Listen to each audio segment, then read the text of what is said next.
हम शुरू से तरतीब से जारी रखते हैं, यानी आदम/हव्वा और काबिल/हाबिल। तौरात में अगले काबिल जिक्र नबी नूह हैं, जो आदम के तकरीबन 1600 साल बाद जिंदा रहे। मगरिब में बहुत से लोग हजरत नूह अलैहिस्सलाम और सैलाब की कहानी को नाकाबिल यकीन समझते हैं, लेकिन तलछट की चट्टानें दुनिया का इहाता करती हैं। ये सैलाब के दौरान तलछट के जमा होने से बनते हैं।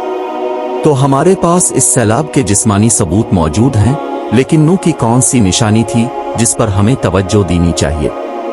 तौरात और कुरान में नूह अलैहिस्सलाम का वाक़या पढ़ने के लिए यहाँ क्लिक करें। इमाम अहमद ने मसनद अपनी किताब हदीस में अबू हुरैरा रज़ी अल्लाह अन्हु से रवायत की है कि एक मर्तबा नबी सल्लल्लाहु अलैहि वसल्लम मदीना में यहूदियों के एक गिरोह के पास से गुजरे। नबी सल्लल्लाहु अलैहि वसल्लम ने महसूस किया कि वो 10 मुहर्रम का रोज़ा रखते हैं।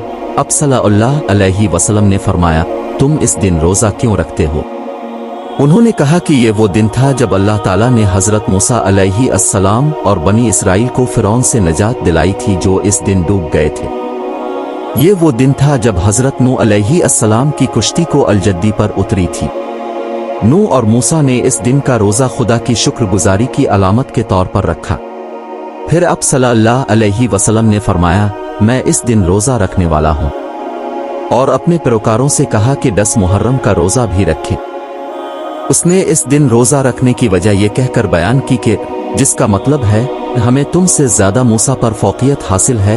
नबी सल्लल्लाहु अलैहि वसल्लम ने ये इसलिए फरमाया क्योंकि मूसा तमाम अंबिया की तरह मुसलमान थे और हम उनकी फतह पर खुशी के ज़्यादा मुस्तहिक हैं। देखिए, इस्लाम तमाम अंबिया का दीन है। हज़रत नूह अलैहिस्सलाम, हज़रत हनूक इदरीस की वफ़ात के बाद वक्त के साथ साथ कई ऐसे वाक़यात रूनुमा हुए जिनकी वजह से इंसान पहली बार तौहीन रिसालत के मुर्तकिब हुए। 5 नेक लोग थे जिनके नाम सूरा नूह आयत 23 में मज़कूर हैं। वो उविद, सवा, यगूस, यौक और नस्र थे। उनकी मौत के बाद शैतान एक आदमी की शक्ल में लोगों के पास आया और उनसे कहा कि उन 5 आदमियों के मुजस्समे बनाएं। लोगों ने शैतान के वसवसों का जवाब दिया और उन 5 नेक आदमियों की याद और तज़ीम के लिए ये मुजस्समे बनाए। एक तवील अरसे के बाद शैतान दोबारा जाहिर हुआ। जहालत बहुत फैल चुकी थी और लोगों में बहुत से फितने पैदा हो चुके थे। लोगों में मूर्तियां बहुत आम हो चुकी थीं। जब शैतान दोबारा आया तो बाद की नस्ल में इसने लोगों को इन मूर्तियों की पूजा करने का हुक्म दिया और उन्हें झूठा बताया कि उनके आबाओ अजदाद ने भी इन मूर्तियों की परस्तिश की थी। अल्लाह ताला ने हज़रत नूह अलैहिस्सलाम को उन लोगों की तरफ भेजा और उन्हें हुक्म दिया कि अगर वो इस्लाम की तरफ वापस न आए तो उन्हें सख्त अजियत से खबरदार किया जाए। इदरीस, हनूक और नूह के दरमियान का दौरानिया 1000 साल है, जिसे जाहिलियत का पहला दौर कहा जाता है। इन सालों में पहली तौहीन का इर्तिकाब किया गया और इंसानों के दरमियान वसी हो गया। नूह पहले नबी और रसूल थे जो गुस्ताखों की तरफ भेजे गए थे।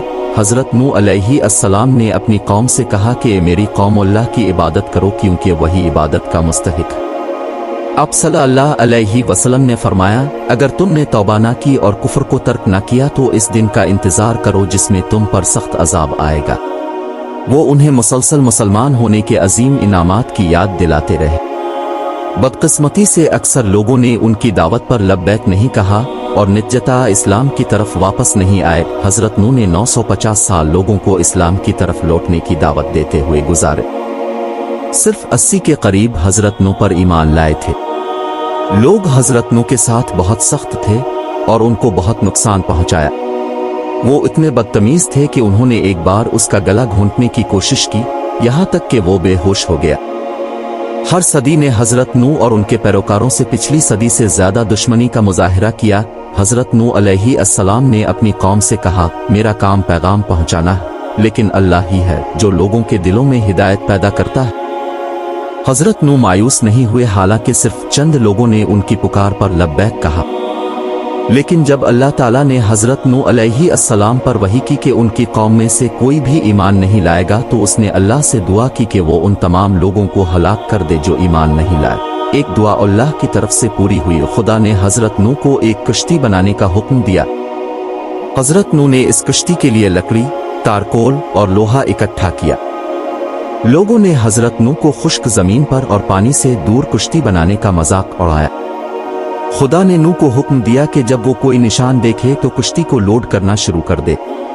निशानी ये देख रही थी कि पत्थरों से बने तंदूर से पानी बह रहा है जो लेडी हव्वा का था। खुदा ने आसमान से बारिश बरसाई और उसके नतीजे में दरिंदे कुश्ती के करीब जमा हो गए। हजरत नूह अलैहिस्सलाम ने हर किस्म के नर और मादा का एक जोड़ा लिया। मोमिनीन भी कुश्ती पर चढ़ गए।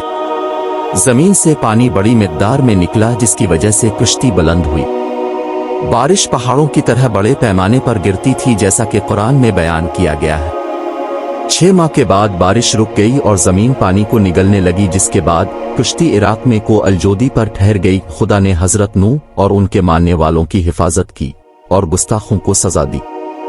नूह के बेटे कनान समेत तमाम गुस्ताख गर्क हो गए। रवायत है कि जब हजरत नूह अलैहिस्सलाम की वफात होने वाली थी तो फरिश्तों ने उनसे ये सवाल किया कि इतने साल जमीन पर अब का कयाम कैसा रहा। हजरत नूह अलैहिस्सलाम ने जवाब दिया कि मैंने जमीन पर इस जिंदगी को इस घर की तरह देखा जिसके 2 दरवाजे हैं। मैं एक दरवाजे से दाखिल हुआ और दूसरे दरवाजे से चला गया। उसका मतलब है कि जमीन पर जिंदगी आर्जी है।